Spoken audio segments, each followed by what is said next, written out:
Good evening. I'll call this meeting to order. If you will kindly rise for the Pledge of Allegiance.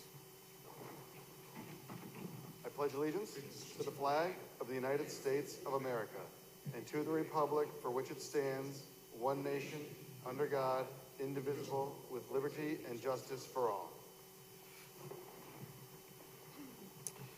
Thank you very much. Madam Clerk, will you kindly call the roll?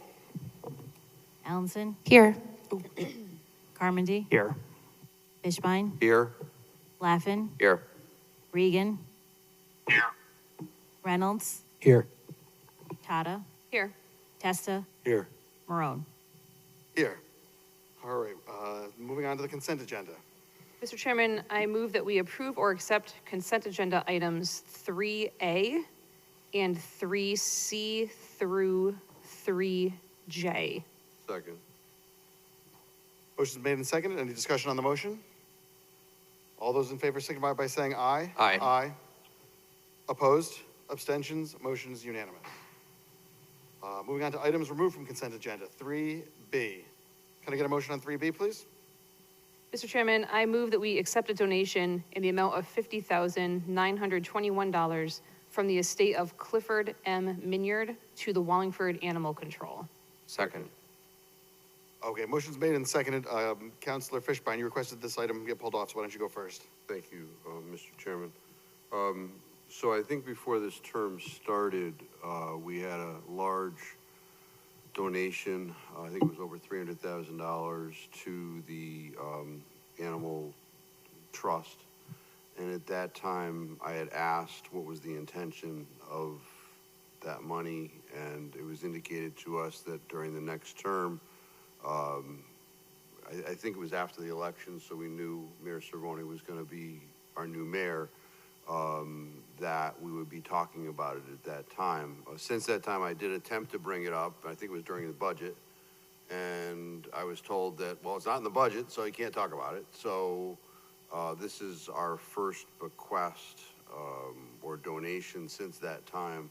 So, you know, I had some questions with regard to how much money is there, what are the intentions, those kinds of things. So I don't know if somebody's here to answer those questions.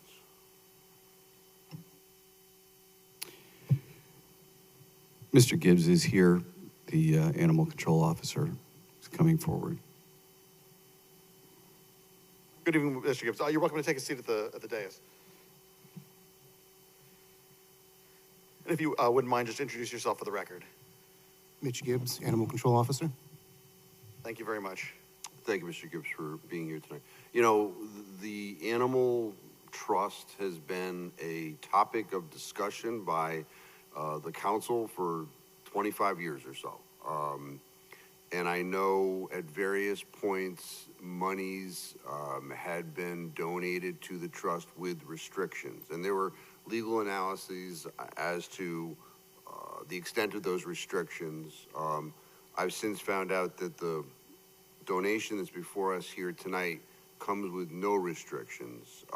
It is just to the trust. And so are we segregating the restricted funds from the unrestricted funds? Do you know?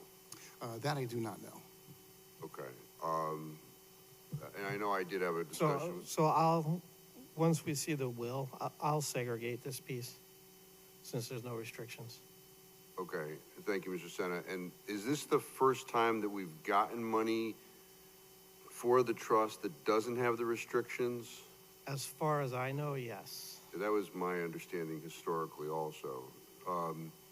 So how much is there? So the June statement didn't come in yet, so I can, you know, as of the May 31st, there's around 821,000 in there. Okay, and that's all restricted? Yes. Okay. And I know last time, it was a while ago, about a year and a half ago, we sort of talked about vision, what this money possibly could be used for. Mr. Gibbs, do you have any additional information for us? And the reason why I ask is, you know, I had somebody approach me who wanted to make a donation. It was like $150,000. And they specifically asked me about this fund. And they asked my opinion, should we donate to this fund? And my response was, well, the money just seems to sit there. And if you're looking to have something happen, you know, maybe you might want to look at something else. So with that in mind, do you have a vision? Do you have a plan with the money that we have? There's several projects in the works, and since I was here, appeared last, we did use a little over $30,000 to do a serious upgrading of the housing facility. You know, so, you know, we've been using the money for projects. I have some upcoming projects that I would like to explore for using the trust fund as well. Some sound buffering for the dog kennels to alleviate some of the stress on the dogs from, you know, we have a high-pitched ceiling, you know, in the shelter, so everything kind of echoes, and it's, you know, it's really stressful for the dogs, so I wanted to look into some kind of sound buffering. Yes, sorry. Yeah, and I appreciate all that. And, you know, I just request that when you do that stuff, if you could somehow communicate that to us, you know, like, we have a donation tonight, is on the agenda on consent, from the same estate, went to the fire department. And, you know, Chief Buck sent us a letter and said, this is what the money's gonna be used for, right? And that's helpful, at least to me, to know that the money is being used for something. So everything you just told me, you know, I spoke to the mayor the other day, he told me about some of this stuff, and, you know, my takeaway was, hey, that's great. You know, I wish we knew about that. Yeah. So, you know, I appreciate, and you know, $800,000 is not enough money to build a new shelter or anything like that, but I think it's helpful to know when money is used. And I know also, from time to time, at least the restricted funds are used when an animal is injured, comes into your care, you need emergency veterinary services, and it's my understanding that some of the money is used for that also. Yeah, we actually just had a cat with 2 fractures in its leg that we needed a specialist to repair, and $3,500 of the trust fund will go to pay for that surgery. How much would you estimate, like last year, you spent from the trust? Last year, you know, off the top of my head, I'm not really sure. I'd have to kind of look at the numbers. And I don't know if you know or Mr. Senna knows, are we investing the money? Who is in charge of that investing? Because my understanding is that we are like the holders, the trustee, but a certain level of control has been acceded to the mayor at some point. So what's the status on? So that money does get invested, the treasurer is in charge of that. And when this fund was established, once you guys accept the donation, then it was established where the mayor, you know, approves the projects, and that's how the money gets spent. So it's the treasurer who decides what to invest it in? Well, we have to follow state statutes. So my guess is that's it's probably in a money market. Okay, so I'm just trying to figure out how does... There was another trust that they didn't give us the money, so they hold it, and then we get every quarter. I'll have to look, I forget the name of the donation, but quarterly. Hortense Trust, right? Yeah, I think that's it. So quarterly, whatever they invested, whatever our portion is, they give it to us, it goes into this fund, so that's in that balance. Yeah, I'm just trying to figure out how, so I think at one point the council signed off on allowing the mayor to sign off on utilization of the money, but the investment of the money, I would think that would come to us for some sort of approval? Does that make sense? I mean, No, the investment of the funds falls under the comptroller's office, which, you know, the treasurer reports to me. He's out of the comptroller's office. Okay, I mean, I think the charter says something a little bit differently, but we'll talk about that in the future. That's, you know, if my interpretation's wrong, I don't mind discussing it, but that's my interpretation is we're in charge of how it gets invested. Yeah, I think it's the same discussion we had during ARPA, quite frankly. But not a subject for tonight. So thank you, Mr. Gibbs. Those are all the questions that I have, and You're welcome. look to be informed. Thank you. Thank you. Wait, Mr. Gibbs, hang on one second. Mr. Testa has some questions as well. Oh, yes. Okay, then you're all set. Thank you very much. Oh, I'm sorry, anyone else? Anyone from the public? Thank you very much. Appreciate your time. All right, on to public question and answer. Does anyone from the public have a question for the? I think you need to call the vote on the Oh, motion. I'm sorry. Motion's made and seconded. No further discussion on the motion. All in favor signify by saying aye. Aye. Opposed? Abstentions? Motion is unanimous. Thank you, Mayor. Moving on to number 5, public question and answer period. Anyone from the public have a question for the council? Sir?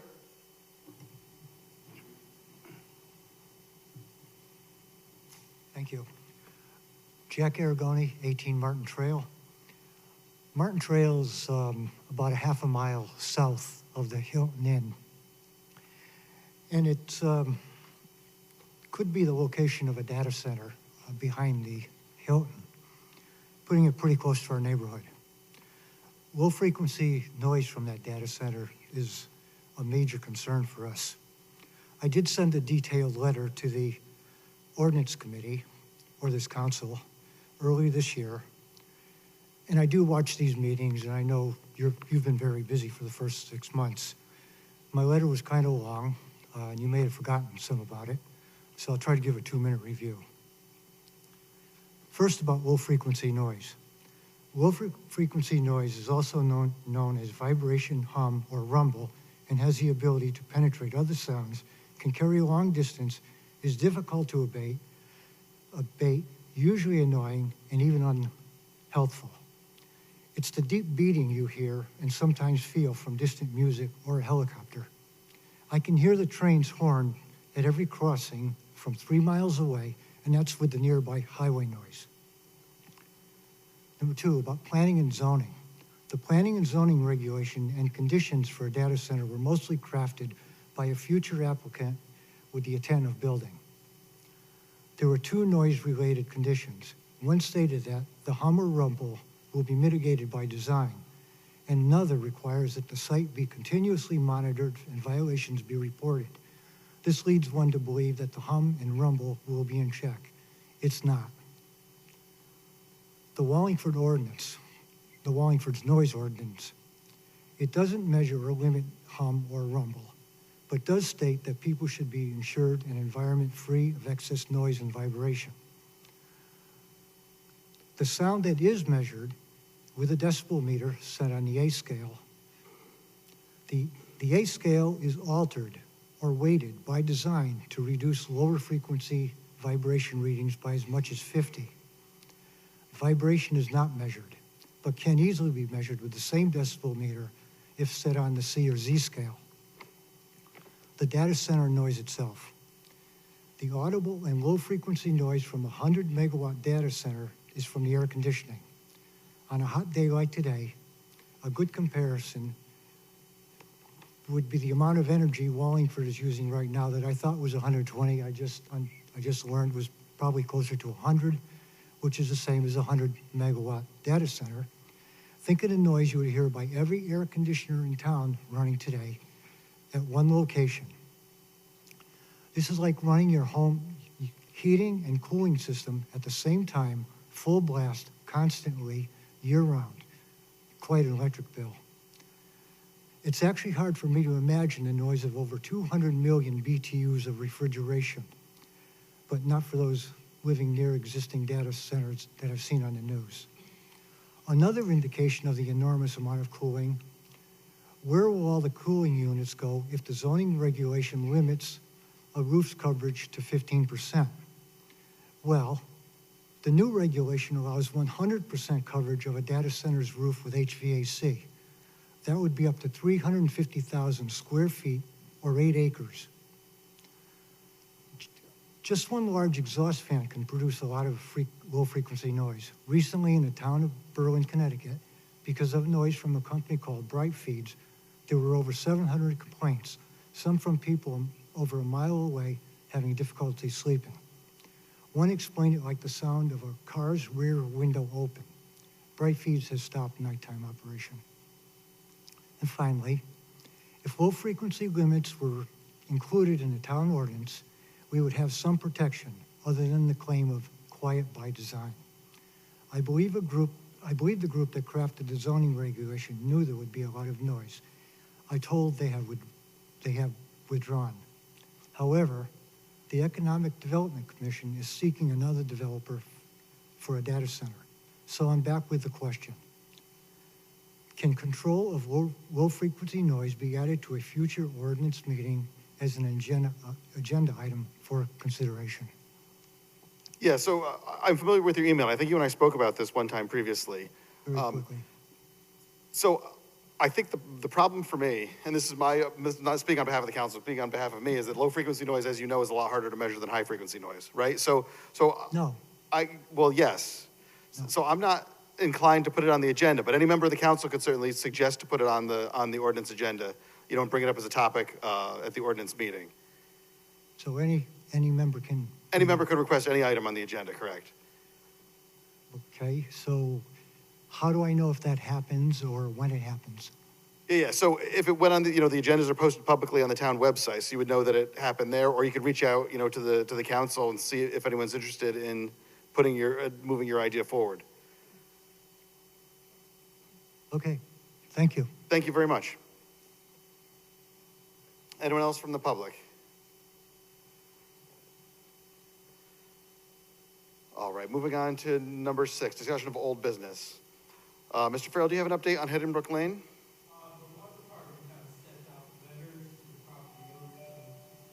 I'm sorry, they're not getting you in the microphone, Mr. Farrell.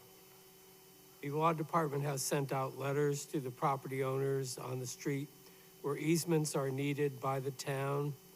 Attorney Small is in discussion with some of the property owners. The developer should have obtained these easements, but did not. Hopefully, the property owners will be cooperative and we can move forward toward getting Hiddenbrook Lane as an accepted public street. But it's an ongoing issue. The town did call the bond. It was a cash bond, so we do have the money at this point. Okay, perfect. Thank you very much. You're welcome. Moving on to item 7. Mr. Chairman, I move that we approve a bid waiver request for software upgrade services provided by N. Harris Computer Corporation, Advanced Utility Systems for Public Utilities. Second. All right, motion's made and seconded. Mr. Arborio, if you could introduce yourself for the record? Jake Arborio, General Manager of the Electric Division. All right, do you have a presentation you'd like to start with, or would you like to take questions? I do not. I came for, it's not a new bid waiver. This bid waiver's been in place since 2008, since our CIS software was initially installed. What we're looking for is an addition to the estimated cost per year on the bid waiver. It's currently set at $65,000, and the initial expenditure for these software upgrades is looking to be currently at $715,606. The utilities have this funding in our budgets currently for these upgrades. So it's just looking to add that added cost to the bid waiver language. The language is sufficient, in our opinion. Okay, great. Questions on this item? Councilor Fishbein. Thank you, Mr. Chairman. So where is the money coming from? It's coming from the utilities budgets. Okay, collectively? Yes, or is there... collectively. From the, bear with me one second, over 2 fiscal years, the electric division has entered $300,000 for each fiscal year with carryover, and water and sewer has a total of $300,000 for 2 fiscal years as well, totaling 1.2, and the cost is looking in the 715 range. Okay, I'm just trying, so I see that there's a letter, right? Yes, sir. And it's from you to the mayor dated July 1, 2025. And what I gleaned from the letter was there was an increase in what was projected to be the expenditure by $65,000. The bid waiver estimated expenditure was $65,000. It's based on spend year over year in the past, since 2008. Because we need to upgrade the software, we're greater than 2 versions behind. There's some systemic issues that we're starting to experience. It's time for a wholesale upgrade or maintenance upgrade. I don't object to, I'm just trying to figure out what technically is before us. Usually, if, you know, you've already budgeted for the increase. That's correct. We've already approved the increase, but the letter that I'm looking at, it seems to say that what you've budgeted, we need $65,000 more. That's not correct. Through conversations with the purchasing department, it was felt that in conjunction with the memo, that it should come in front of the town council, the difference in expenditure. It was originally estimated to spend roughly $65,000 through N. Harris on the standard bid waiver. Because that value is going from 65 to 715, it was asked to bring it before you. Okay, so so it's not the 65, it's the 140,000? No. What's the difference here and what power you already have? We have adequate budget to perform the necessary upgrades. Okay. Currently in the bid waiver document, there's an estimated spend per year. It's not a budget, it's just an estimate of what each vendor on the bid waiver is going to cost. That was estimated to be $65,000. Because we're electing to move forward with upgrades, those upgrades will cost $715,000. Okay, I got it now. Okay. So it says the expected expenditure has increased from 65,000 to 715. That's correct. So usually so it's fair to say that you've been approved by this body to expend 65,000, but you're asking to expend 715 because of the upgrade. That's correct, and it's currently budgeted for that. It's a line item in all the utilities budgets as well. Okay, so is a transfer necessary to do this? Because usually we have some sort of a sheet that says, this is what this is the account it's coming from and that kind of stuff. Nope, and I understand. It's not a financial ask. It's a change in the language of the bid waiver. We have adequate budget. If I may, we're just trying to clarify so that you guys know what's going on. The original bid waiver request was the normal one where every year you pay maintenance. So not only are they doing the maintenance, but we need to do this upgrade. So we're bringing this to you so that you know that this is going to cost $750, and it's not just annual maintenance; it's the upgrade. So it's more like an FYI. It's an FYI. That's exactly right. We're just the original bid waiver we didn't think was clear, so we wanted to bring it back to you so you knew exactly what was going on and everyone. Okay, I appreciate the openness and transparency and the clarification, and thank you, Mr. Chairman. Thank you. Anyone else in the council? Any members of the public? Okay, all those in favor signify by saying aye. Aye. Aye. Opposed? Abstentions? Motion is unanimous. Thank you very much. Thank you. Have a good evening. All right, and moving on to number 8, report from the America 250 Committee.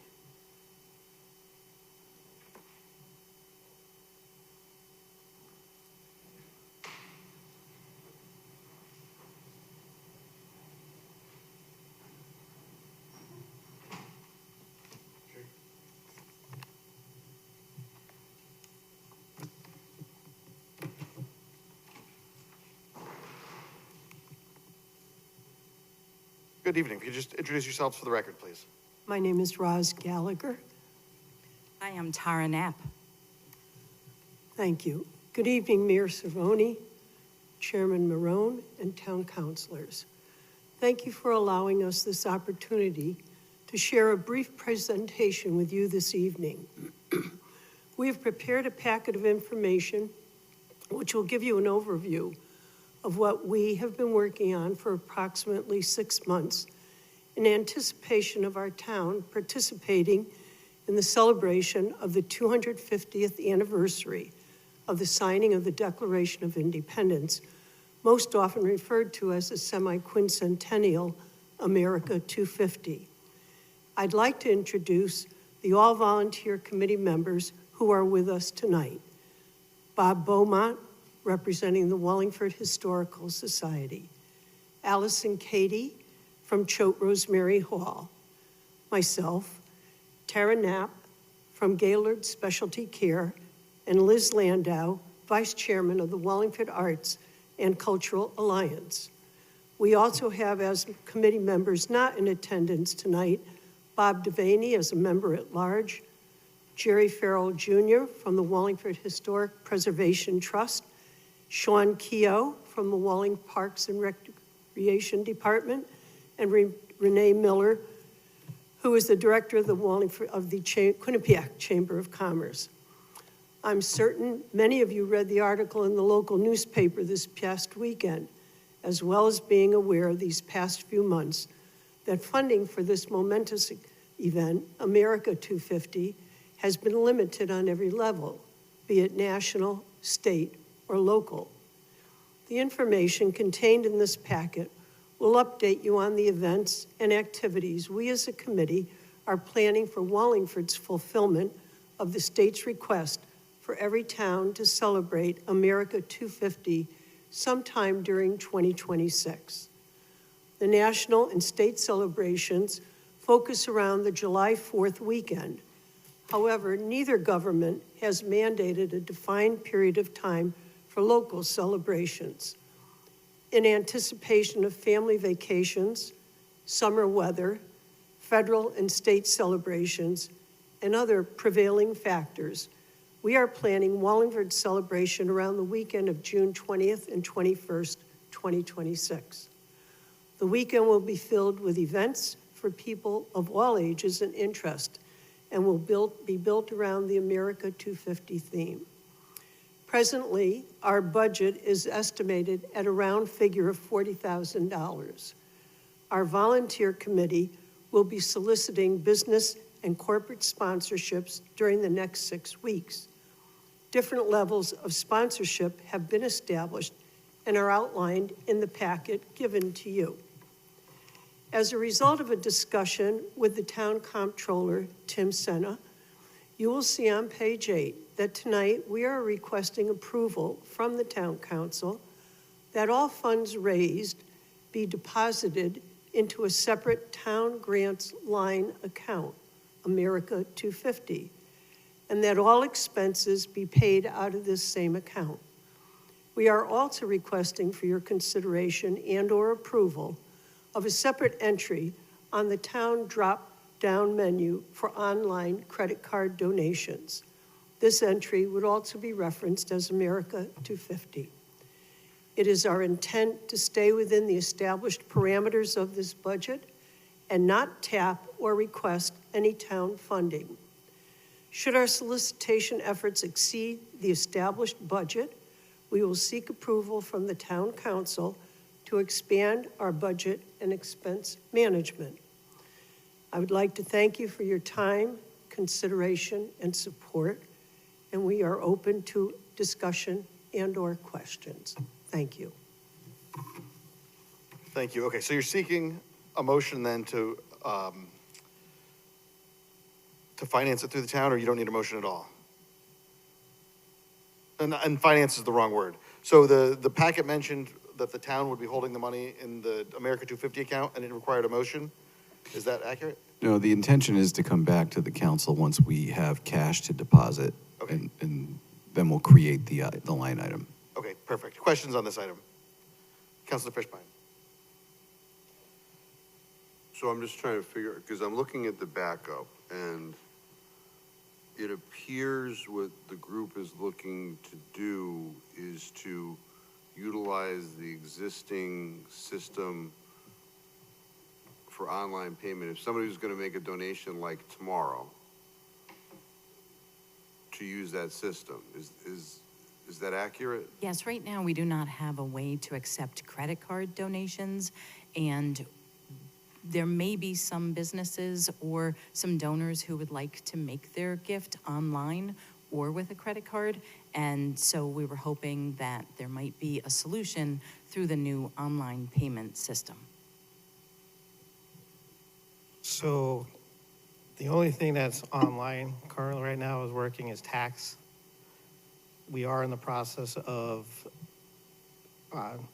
doing it for permitting. Once that's up and running, then we can probably do this, but that's not live, so that you wouldn't be able to do this until that system's live. Do you have an estimate of when that would be? I do not, so I can get back to you, but. Is there a suggestion in case somebody wanted to make a credit card gift, what system within the system of the town we could utilize? Currently, no, because they wouldn't want to pay the fee for the current system we have that takes credit cards. Okay. So as part of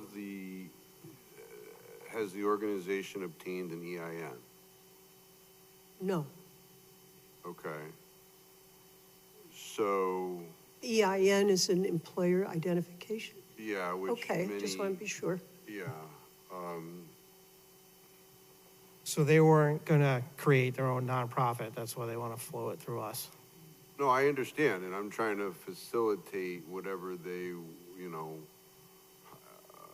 not having an innate knowledge as to how the town works with credit cards or doesn't, just looking to facilitate the ask. So it's the projects, it's gonna be sooner rather than later, you know, so it should be hopefully within a couple of months. Well, and initially, any of our asks, we would just ask for checks. Right. So we were just hoping as we get into 2026 and the, you know, excitement of the event and maybe even get some voluntary contributions when people go online to pay their taxes and see an option for America 250, So, you know? but right now, if somebody gave you a check, is the town taking that check? The check would have to be made payable to the town of Town of Wallingford Wallingford. and put into this separate grants account. And that money would be held by the town, and any expenses that come along in that aggregated amount, expenses would be paid from that grants account. Okay, so that we can facilitate now. Yes. Yeah. So, For me, it's fine to focus on that. And if we get to chapter 2 of this, at some point, then we could come back and, so we're the town's gonna handle it kind of the same way we did the Celebrate Wallingford, was it 350? Well, I thought with that.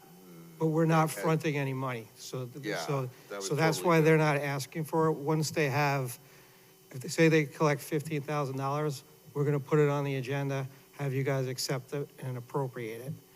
And then, so we're gonna be able to account for it so that we know that this is all for this. And we'll make them use the same town procedures where someone's gonna have to sign an invoice and okay to pay and all that kind of stuff. Okay, I mean, just speaking for myself, I would have no problem with, you know, giving some license where everything doesn't have to come to us.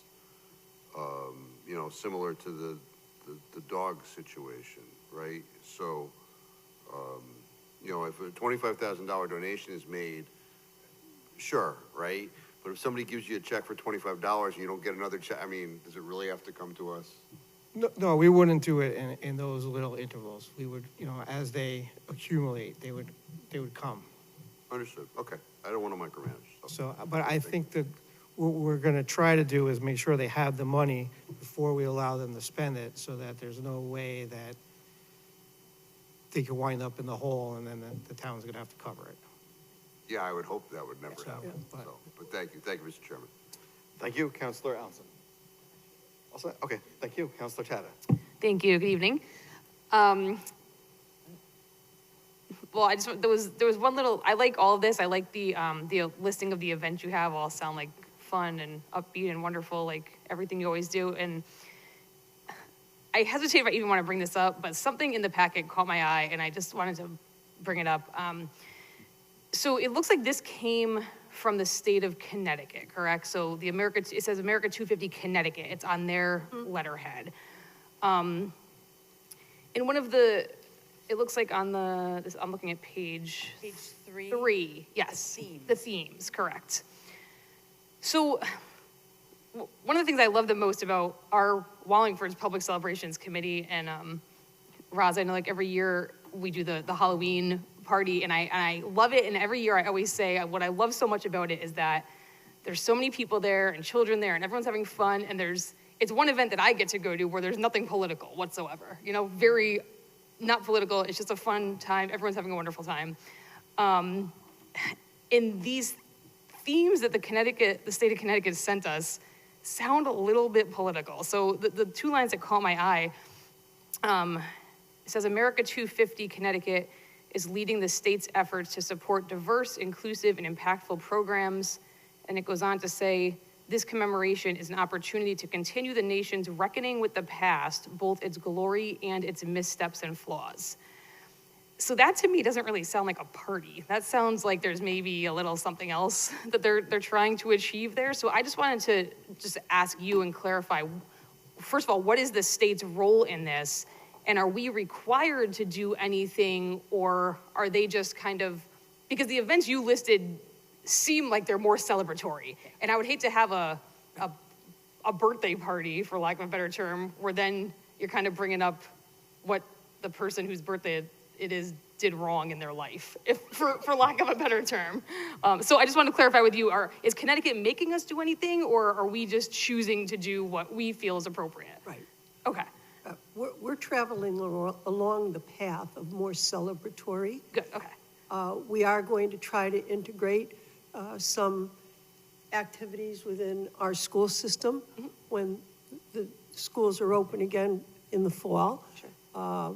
Because we feel it's important for the children to know the history of our country. Absolutely. All the way back to the Declaration of Independence and whatnot.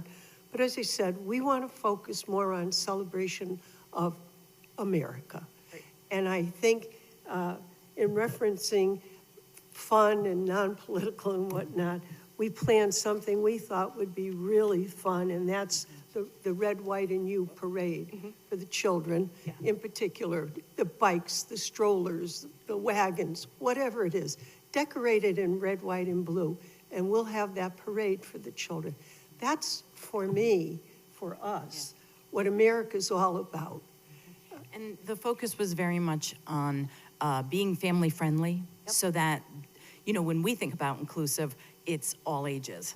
Perfect. And that's what we tried to achieve here, a block dance versus a parade versus just sipping and strolling, and art show and porch fest. All of these things are accessible to everyone and could really attract all of our population in Wallingford. Wonderful. Thank you so much for clarifying. And that's, based on what you provided, that's where I thought you were going. And like I said, everybody here, and Liz, and you've all been involved with wonderful events in town that have been happy and upbeat, and I'm just glad this seems like it's going to be a nice party that there's a little bit of something for everybody in here, so I'm happy. I just added your name to the volunteer list. Wonderful. Looking forward to it. Thank you so much. Thank you, Mr. Chairman. Thank you. Back to Councilor Allenson. I think all of this is really great, and I think the state kind of just provides us with a guideline for how we want to conduct things. I think, having recently been in Europe, spending a lot of time in Germany, specifically Nuremberg, there are some dark times in every country's history, and I think that we don't necessarily have to be like, we're going to celebrate this bad stuff, but I do think that it bears acknowledgement that a lot of this country was built on, the backs of people that we disenfranchised as they arrived. I don't necessarily, we being, the Queens, it wasn't actually us, but I do think it bears some acknowledgement. I've actually seen a really great presentation by Jerry Farrell Jr. From the Historical Society on, some of our former enslaved people that have been through the town. It was a lovely presentation. He gave it to the Rotary, so that was nice. And I thought it was a wonderful display of how we could acknowledge sometimes the dark side of our own past while still presenting it in a decent light. So I think I absolutely trust Roz and her wonderful abilities in the town, as well as everyone else who is sitting here in the room. You guys always do a fantastic job presenting Wallingford in a great light, despite what we would consider troubling experiences, definitely from the past. So that's really all I have to say. I think this is going to be great. I'm actually glad that I was skeptical when this first came up on the agenda, like, didn't we take this out of the budget? But I'm really actually happy that we're taking this approach and getting community involvement to help support it. So thank you very much for your work. And Thank you. I hope we come to some resolution on this credit card thing. Well, I also want to let you know, Autumn, that we have not discounted the subject matter that you were referencing. And there will be some of that included in the week or the weekend. And so it is a part of our country's history and an important part of it. And it will be acknowledged. We agree that Jerry Farrell did an amazing job with the witness stones, and so we wanted to make sure that that gets saved for perpetuity, and it is going to be an audio tape so that people can do self-guided tours, listening to Jerry as he takes them from one spot to another, and we were actually hoping to have that in place by Juneteenth. And also Allison Katie from Schott Rosemary Hall has some students working on this for us as well. So we've been able to engage the Schott Rosemary Hall community in a very important factor. Thank you. Anyone else from the council? You know, I actually agree with both Councilor Allenson and Councilor Tata. I don't think you're that far apart on this. I think a lot of times the state of Connecticut cannot make a statement without getting like overtly political, right? Because it's just like in their DNA. And so I like the direction this is going. I think that both sides of history are fascinating to talk about. I think that we can't blame the state or can't hold you to the same standard, say that the state would hold themselves to. So that being said, anyone else on this topic? Mr. Reynolds? Yeah, I just want to say that I don't find anything written there political. I don't, not at all. My seventh great-grandfather is on a witness stone in Old Lyme. So I don't find anything in here political. I just find it honest, and I wasn't going to say anything, but, you know, we can have this discussion for another day, but if we're going to talk about recognizing how people are different and have different paths to get here and stuff, and call it political, I don't think it's political. I just think it's telling the truth. So, thank you. Thank you. Anyone else? Councilor Allenson? Just one point of reference. I didn't make my comments to rebut anybody. I was just more kind of expanding upon that comment. Sorry. All good. Anyone else from the public? All right, so seeing no action on the table, thank you very much. Thank you. And seeing no other items on the agenda, this meeting is adjourned.